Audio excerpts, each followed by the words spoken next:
Hello everyone, Assalamualaikum warahmatullahi wabarakatuh. Salam sejahtera untuk semuanya. Apa kabar? Semoga semangat Anda dan saya masih tetap terjaga. Yoi, sekarang kita jalan-jalan ke hutan, ke kebun, dan ke sawah untuk mengkaji threat and opportunity dari fungi yang berasosiasi dengan tumbuhan dan tanaman. Kali ini kita akan berdiskusi mengenai fungi dalam pertanian. Sebagai informasi bahwa fungi mempunyai 3 model nutrisi atau bisa juga disebut sebagai lifestyle-nya. Yang pertama adalah saprotrof, yang kedua adalah nekrotrof, dan yang ketiga biotrof. Saprotrof jika mereka mendapat nutrien dari substrat berupa material organik yang sudah mati. Kalau yang nekrotrof, mereka biasanya menginvasi living tissue, di mana nanti invasi tersebut kemudian akan membunuh hostnya, sehingga host yang mati itu bisa dimanfaatkan selanjutnya sebagai sumber nutrien. Sedangkan yang biotrof, jika mereka mengeksploitasi sel dari hostnya yang masih hidup, fungi melakukan penetrasi sampai ke dalam sel hostnya. Oke, kalau kita mempelajari fungi di dalam pertanian, maka sudut pandang pembahasannya itu sangat beragam sekali. Dan kali ini kita batasi pada konteks yang umum saja, berkaitan dengan bentuk interaksi fungi dengan tumbuhan, dengan memberikan contoh jenis-jenis fungi dan menjelaskan karakternya, siklus hidup, dan peranannya dalam pertanian. Interaksi antara tumbuhan dengan fungi terjadi sejalan dengan proses evolusi, baik interaksi yang sifatnya menguntungkan maupun yang merugikan, mulai dari simbiotik sampai pada interaksi yang bersifat patogenik. Bagaimana cara mereka berinteraksi? Ya tentu melalui komunikasi sinyal kimia di antara keduanya. Interaksi positif atau saling menguntungkan itu akan mengakibatkan interaksi keduanya menjadi stabil atau balance, tapi sebaliknya interaksi yang membahayakan bagi host akan mengakibatkan host menjadi tidak stabil, bisa tercekam hostnya, dan bisa saja berdampak pada meningkatnya daya survive host dan evolusi yang lebih cepat dari hostnya. Bentuk-bentuk interaksi tersebut itu bisa dilihat pada gambar. Kita mulai dari blok A. Di sana menjelaskan interaksi antara fungi dengan host, di mana fungi bersifat diuntungkan sedangkan hostnya dirugikan. Jadi contoh interaksinya adalah parasitisme. Kemudian yang blok B, interaksi antara fungi dengan hostnya, di mana keduanya saling menguntungkan. Jadi contohnya adalah endofitism dan mycorrhiza. Selanjutnya blok C, antara fungi dengan host itu saling antagonis satu dengan yang lainnya. Interaksi yang seperti ini maka fungi dan hostnya akan sama-sama tidak mendapatkan keuntungan. Dan yang terakhir adalah yang D, justru tumbuhannya yang mendapatkan keuntungan dari fungi. Contohnya pada asosiasi mycoheterotrofik, yang diuntungkan adalah tumbuhannya, seperti yang ditemukan pada fungi Russulaceae dan tumbuhan Monotropauniflora. Jadi tumbuhannya yang justru mengambil nutrien dari fungi. Berkaitan dengan sifatnya yang menguntungkan, fungi dapat dikembangkan potensinya sebagai antagonis bagi penyakit tanaman dan juga dikembangkan sebagai pemacu pertumbuhan tanaman. Jadi salah satu fungi yang berinteraksi secara positif dengan tanah dan tanaman adalah Trichoderma. Trichoderma ini merupakan salah satu jenis fungi yang ditemukan di berbagai macam ekosistem. Salah satu contoh produk komersialnya adalah Trianum Shield Biofungicide yang dikembangkan dari Trichoderma harzianum. Trianum, jadi kepanjangan Trichoderma harzianum. Nah, ini diklaim dapat mereduksi fungi patogen antara lain Fusarium, Vitium, Rhizoctonia, dan Sclerotinia. Bagaimana gambaran efektivitas pada skala in vitro? Ini dapat dilihat pada gambar berikut, bahwa Harzinarum dapat menghambat pertumbuhan Fusarium dan Rhizoctonia.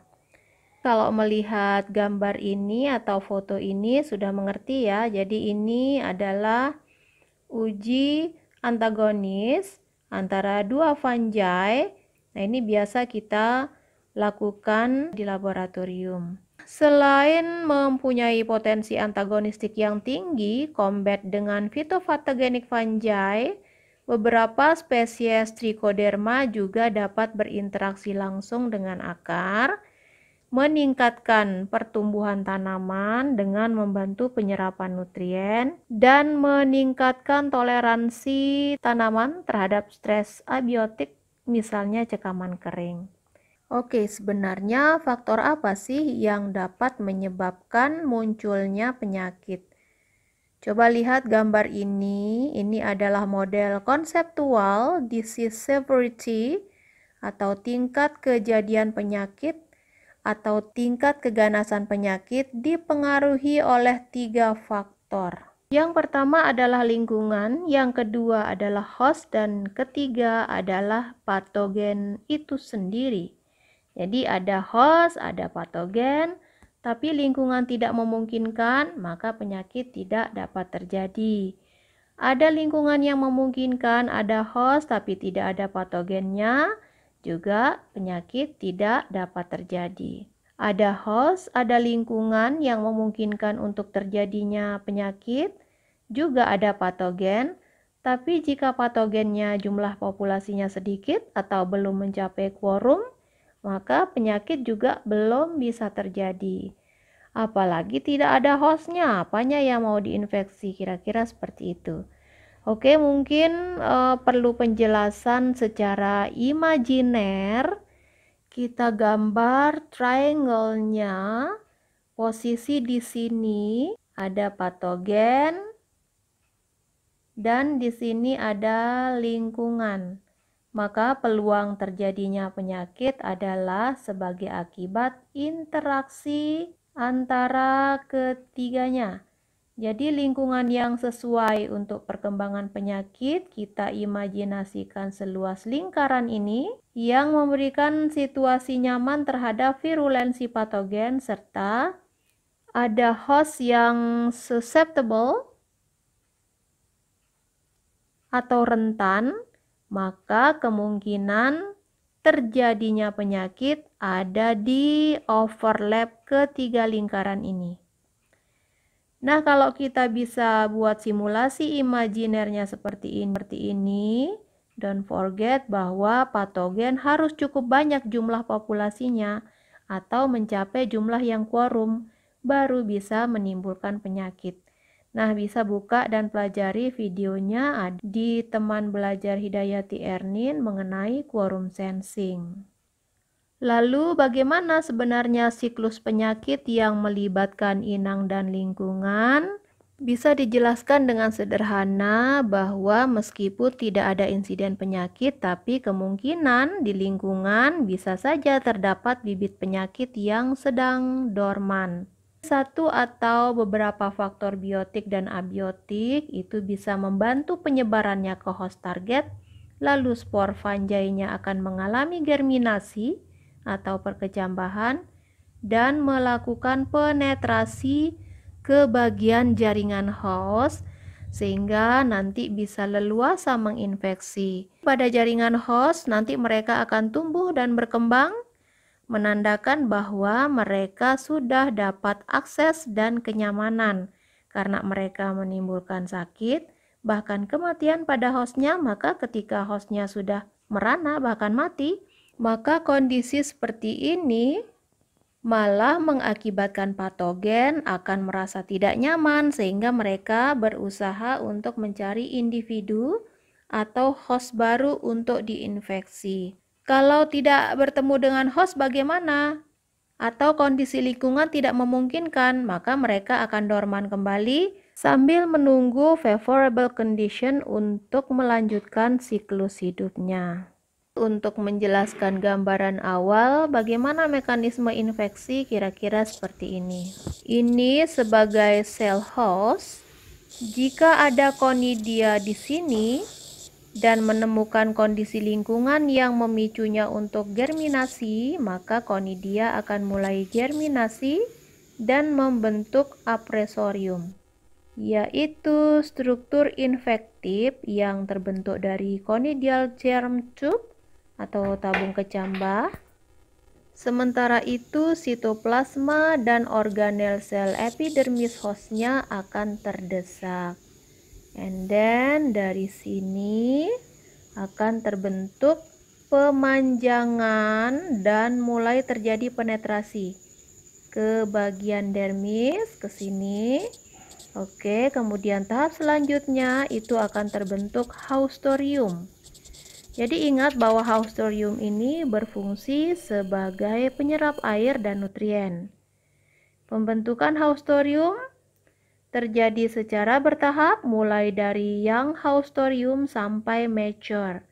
Dilanjutkan ke tahap terbentuknya hifa di bagian yang berseberangan dengan apresorium.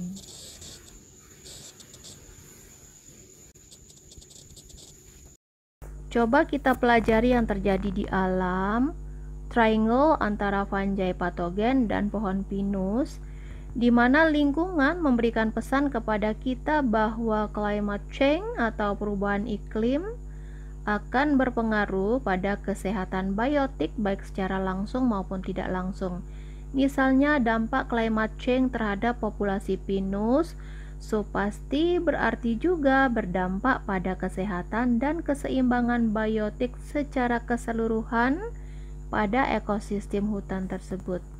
Dengan adanya climate change mengakibatkan populasi pinus ini mengalami cekaman kekeringan sehingga menjadi lebih rentan terserang kutu atau kumbang ponderosae dan fungi patogen Grossmania clavigera. Let's see contoh selanjutnya mengenai penyebaran penyakit salv yang menyerang tanaman karet. Jadi salv atau South America leaf blight disebut juga penyakit layu atau hawar daun pada tanaman karet oleh fungi phytopatogenik Microcyclus ulei. Mengapa dikatakan salv? Jadi karena berasal dari Amerika Selatan, wilayah Brazil dan Peru lah di sekitarnya sana. Nama Hevea brasiliensis juga diambil dari nama daerah asal karet tersebut, yaitu Brazil.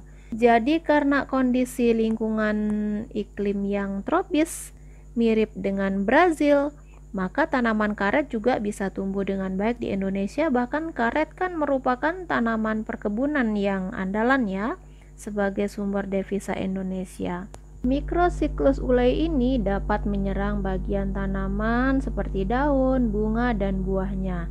Serangan pada pucuknya misalnya itu akan mengakibatkan daunnya layu seperti terbakar berwarna tembaga, dan penyebaran salv bisa lebih cepat jika jarak tanam atau jarak areal perkebunan karetnya itu berdekatan.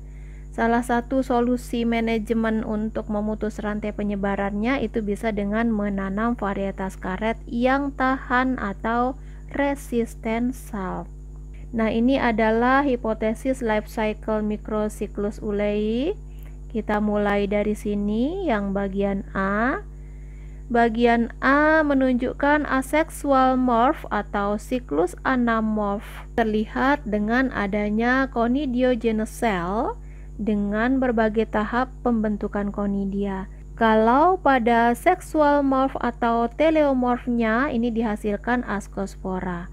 Ascospora dan conidia ini bersifat infektif, bisa menyerang daun yang muda, kemudian berkembang ke tahap spermogonium atau terbentuknya struktur reproduktif yang nantinya akan menghasilkan spermatia.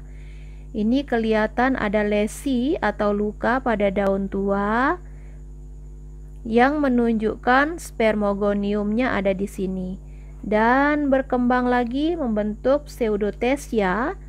Jadi pseudothesia itu adalah askus yang bentuknya khas nih, seperti cushion yang muncul dari hifa vegetatif.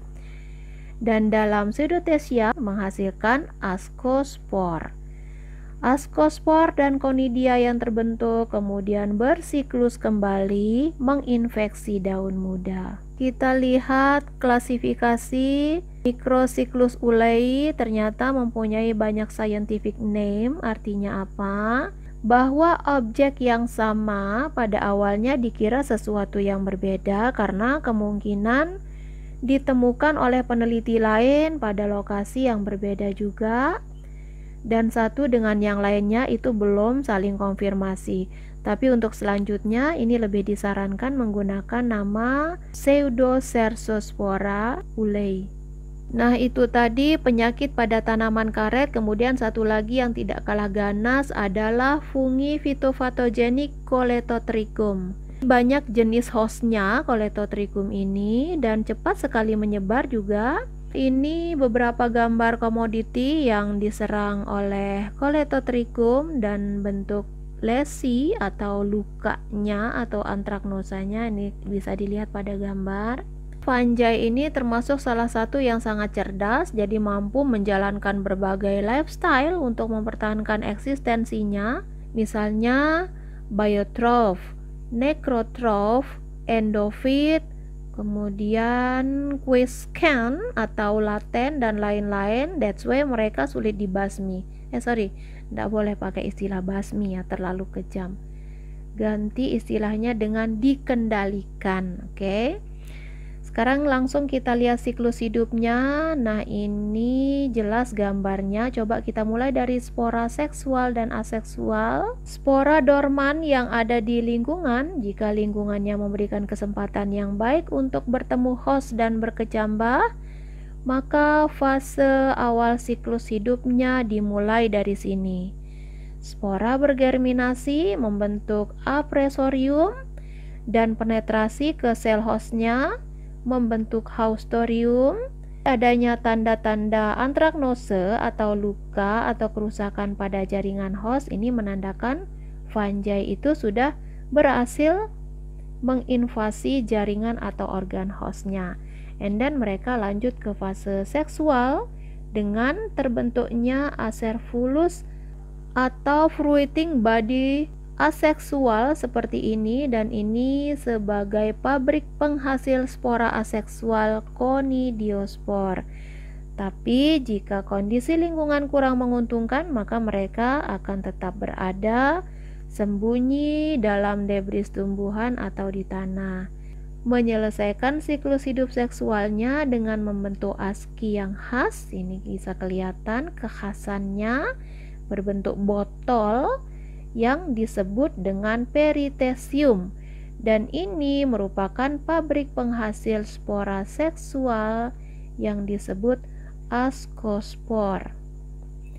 Apa hostnya tidak defense? Ya tentu ada mekanisme defense dari host, tapi fungi patogen ini mungkin lebih cekatan gitu mengeluarkan berbagai molekul yang dapat mensupres mekanisme defense hostnya.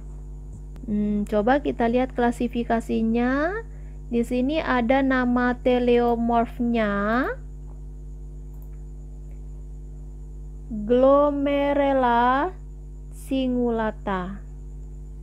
Jadi sekali lagi, kalau nanti kalian baca reference kemudian ketemu istilah anamorph, teleomorph, asexual morph, dan sexual morph, itu adalah istilah yang sama maknanya. Fase anamorph disebut juga asexual morph. Dan fase teleomorf disebut juga fase sexual morph. Well, umumnya pitofatogenik fungi ini adalah Deuteromycota. Jadi, bagi yang sudah belajar Deuteromycota tentu sudah kenal dengan beberapa patogen seperti Fusarium, Peronospora mydetes, Oidiopsis, dan lain-lain. Nah, coba nanti latih dirinya untuk menyebutkan macam-macam penyakit tumbuhan yang disebabkan oleh fungi tersebut. Kemudian jelaskan siklus hidupnya yang melibatkan hostnya seperti yang ada pada gambar yang sudah kita bahas. Selanjutnya buat klasifikasinya. By the way, jangan lupa buat sketsa ya, because drawing is very important to improve our memory. Oke, untuk sementara diskusi kita selesai sampai di sini. Jika besok adalah hari kerja, jangan lupa menyiapkan dan memantapkan schedule untuk besok. Jika besok hari libur atau mungkin long weekend, maka saya ucapkan selamat berlibur. Bye-bye. Wassalamualaikum warahmatullahi wabarakatuh.